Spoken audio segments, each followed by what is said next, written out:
transmissão, então, da live da vida espiritual, sexta-feira, com esse título assim, com advertências contra a apostasia, na Epístola aos Hebreus.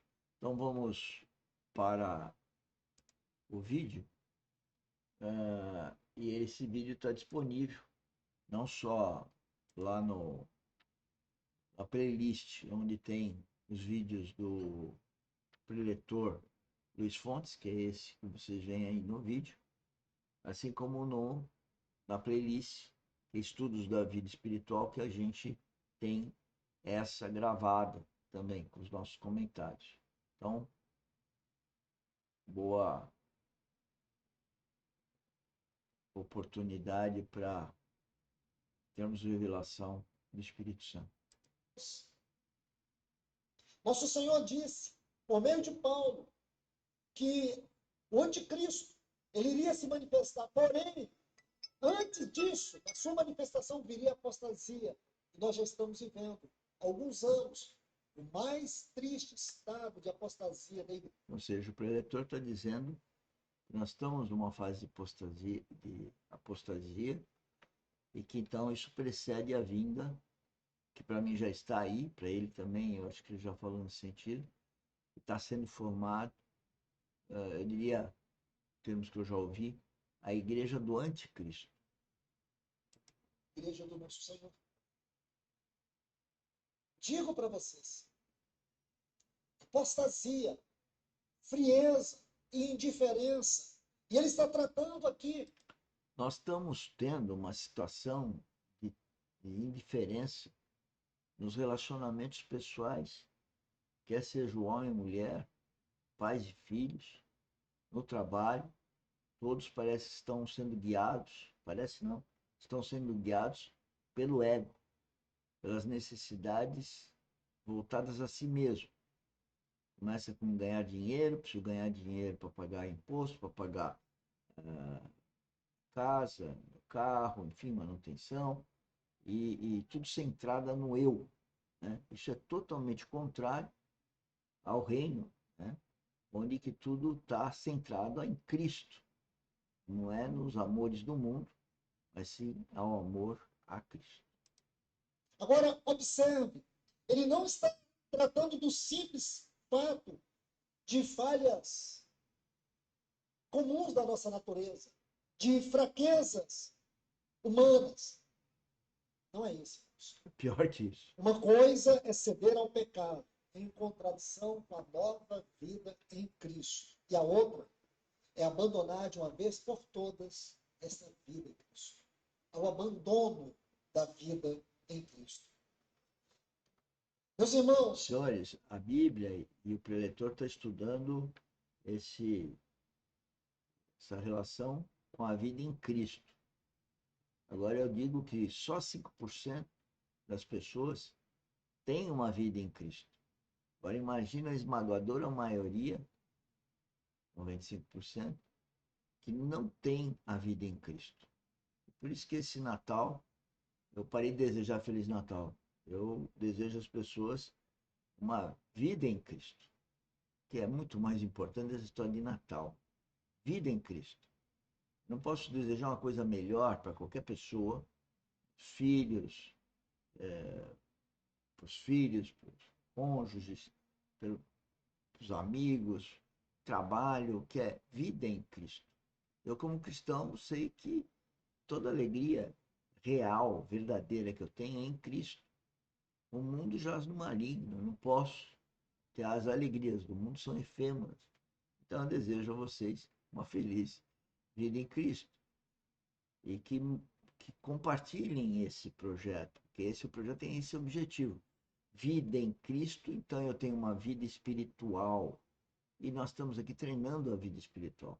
E pese que a esmagadora maioria acha que a gente é louco, está falando de coisas de religião, eu não sou religioso, tampouco o Luiz Fontes é religioso, por tudo que eu acompanho ele já há muito tempo. quando ele diz que caíram, essa palavra aqui, ela é formada por dois vocábulos.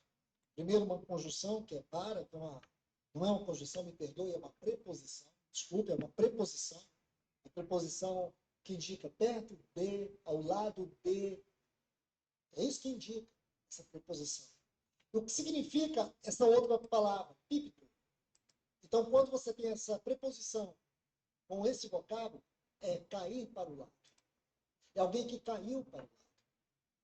O sentido aqui é alguém que caiu, que ele deixou o caminho. Ele está à margem. Irmãos e irmãs, digo para vocês, nós precisamos da ajuda do Espírito Santo para que ele sempre passe em revista a nossa vida, os nossos afetos, as nossas motivações espirituais, a nossa vocação, a nossa visão. Porque Satanás ele vai matando os nossos afetos espirituais aos poucos. Nós vamos nos tornando pessoas permissivas. Nós vamos substituindo os valores espirituais. Nós começamos a fabricar dentro da nossa alma, nos afetos da nossa alma, uma religião própria, aonde nós começamos a conjugar as coisas segundo o nosso querer. E o pior é que buscamos na palavra de Deus respaldo para isso. Pegamos o texto fora do seu contexto e criamos pretexto para poder fortalecer convicções erradas, motivações erradas. Satanás vai alimentando-nos disso. E aí nós passamos a ver o erro dos outros. Olhamos para os nossos irmãos que caminham conosco. E sempre... Senhores, ele está falando isso para pessoas que nasceram de novo, para pessoas que têm a direção dada pelo Espírito Santo. Mas eu vejo isso em todas as pessoas, egoístas e sempre culpando os outros pelos seus equívocos, pelos seus caminhos errados, pelos seus insucessos, sempre culpando o outro. Deus quer exatamente o contrário, que a gente seja cristocêntrico e, com relação aos nossos problemas, venhamos a buscar a Deus, depois de ter tido o Espírito vivificado com o novo nascimento e a habitação do Espírito Santo, e aí ver como caminhar no sentido de resolver os problemas, como o Espírito Santo nos orienta. Temos uma crítica ao louvor, à palavra, aos irmãos, mas não conseguimos enxergar a maneira como Satanás ele está trabalhando os nossos afetos espirituais. É esse tipo de quebra que ele trata. Preste bastante atenção, irmãos. Que esse autor ele vai dizer, ainda no versículo 6, é impossível outra vez renová-los para arrependimento. O que quer dizer isso? Essa pessoa não tem capacidade de arrepender? Essa pessoa foi definitivamente excluída do rebanho do Senhor? Essa pessoa não tem direito à salvação? Amados irmãos, ele não está falando sobre isso. Ele não está falando sobre isso. A propósito, ele faz uma pequena analogia muito interessante. Observe, vamos olhar aqui algo muito especial. Lembra? Veja aí, no versículo 1 do capítulo 6, quando ele fala dos princípios elementares, ele está dizendo justamente isso. Você não tem como trazer esse cristão com tamanha experiência. Um cristão que tenha esta envergadura, porém caiu. E na palavra de Deus, irmãos, nós vamos encontrar do Velho ao Novo Testamento. Quantas pessoas caíram? Quantas pessoas caíram? E quantos não conseguiram nem se levantar? Você se lembra? Vou dar um exemplo aqui. O Balaão. A gente, quando ouve esse nome, já soa coisa ruim nos nossos ouvidos.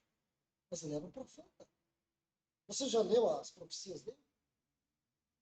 Se você me perguntar como que Balaão era profeta, eu não sei te dizer.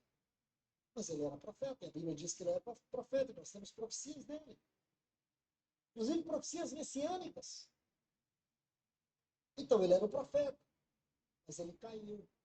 Se você ler o livro de Judas, se você ler o livro de Apocalipse, capítulo 2, você vai ver que nós vamos encontrar Judas uma exposição muito clara sobre esse tipo de queda.